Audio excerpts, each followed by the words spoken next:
કરીએ ઝઘડિયાના જીઆઈડીસી વિસ્તારમાં દુષ્કર્મનો ભોગ બનેલી માસૂમે દમ તોડી નાખ્યો છે. દમ તોડી દીધો. 10 વર્ષની બાળકીનું હાર્ટ એટેકના કારણે મોત નીપજ્યું. વડોદરાની સયાજી હોસ્પિટલમાં સારવાર ચાલી રહી હતી અને બાળરોગ વિભાગમાં માસૂમને આઈસીયુમાં દાખલ કરાઈ હતી.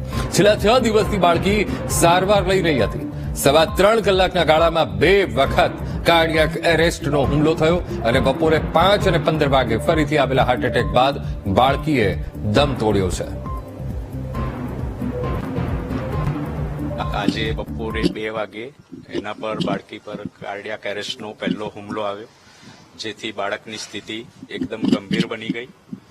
અમારા ડોક્ટર્સની નિષ્ણાત ટીમ દ્વારા એને સારવાર આપવામાં આવી એટલે પેશન્ટ પાછું સ્ટેબલ થઈ ગયું. પરંતુ ત્યારબાદ 5:15 બાળકીને ફરીથી બીજો કાર્ડિયાક એરેસ્ટનો હુમલો આવ્યો, જે દરમિયાન પણ અમારા નિષ્ણાત ટીમો ઉપલબ્ધ જ હતી અહીંયા. એ લોકોએ સારવાર આપી, એકદમ ઉચ્ચ કક્ષાની સારવાર આપી, પરંતુ આશરે 6:15 વાગે બાળકીએ દમ તોડી લીધો છે, મરણ જાહેર કરેલ છે. પોલીસની જે રીતે કાર્યવાહી હોય, કાયદાકીય રીતે જે બી કાર્યવાહી કરવાની થશે એ બધી કરવાની છે. ભરૂચના ઝઘડિયા દુષ્કર્મનો ભોગ બનેલી બાળકીનું મોત થયું છે, ત્યારે ગુજરાત કોંગ્રેસના પ્રવક્તા નિશાંત રાવલે નિવેદન આપ્યું. કહ્યું કે આરોપી સાથે ગુજરાત પોલીસ હૈદરાબાદ જેવું કરે.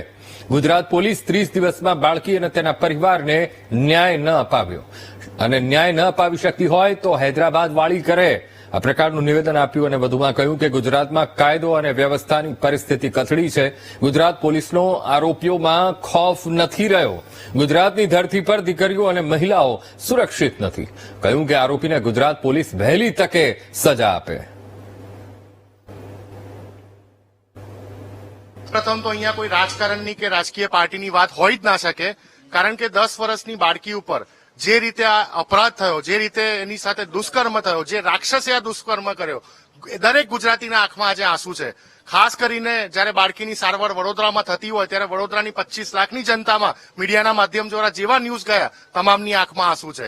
આ 10 વર્ષની બાળકી જેને હજી તો શ્વાસ લેવાની શરૂઆત કરી હોય, ગુજરાતની પાવન ધરતી ઉપર એનો રેપ થાય અને પછી એનું મર્ડર થઈ જતું હોય, ખૂબ જ દુઃખની ઘટના કહેવાય. તમે જો કે આજે ગુજરાત પોલીસના શાસનમાં વડોદરામાં પણ ચાલુ નવરાત્રીએ બાળકી પર રેપ થતો હોય, સુરતમાં ચાલુ નવરાત્રીએ બાળકી પર રેપ થતો હોય, છેલ્લા 3 વર્ષમાં 6500થી વધારે રેપની ઘટના બનતી હોય ગુજરાતમાં, 95થી વધારે ગેંગ રેપની ઘટના બનતી હોય, તેમ છતાં પણ સરકાર અને ગુજરાત પોલીસની જયારે બીક ના રહી હોય આવા આરોપીઓ ઉપર, ત્યારે ક્વેશ્ચન માર્ક થાય છે કે ગુજરાત પોલીસ કેમ અહીંયા હૈદરાબાદ વાળી નથી કરતી. ભરૂચના ઝઘડિયામાં બાળકી પર દુષ્કર્મ બાદ આક્રોશ વ્યાપી ગયો છે. બાળકીના મોત અંગે કોંગ્રેસ નેતા શક્તિસિંહ ગોહિલે દુઃખ વ્યક્ત કર્યું.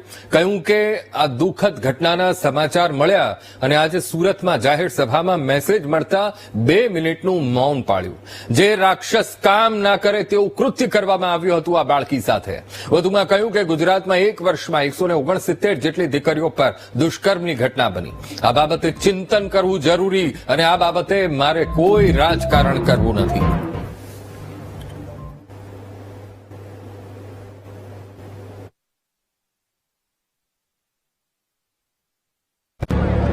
અતિશય દુઃખદ સમાચાર આજે પ્રાપ્ત થયા.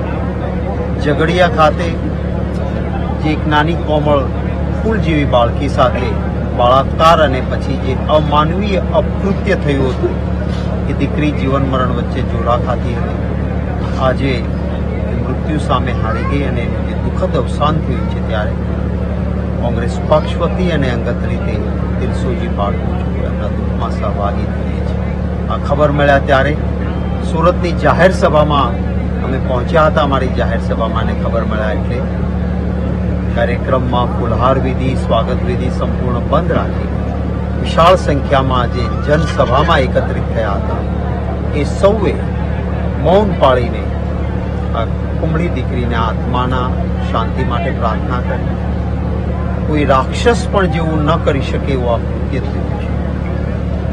છેલ્લા 1 વર્ષમાં ગુજરાતમાં 169 જેટલી દીકરીઓ પર બળાત્કારના કિસ્સાઓ બન્યા છે. ચિંતાનો વિષય, સૌએ ચિંતન કરવાનો વિષય છે આ મુદ્દે કોઈ રાજકારણ હું કરવા માંગતો નથી.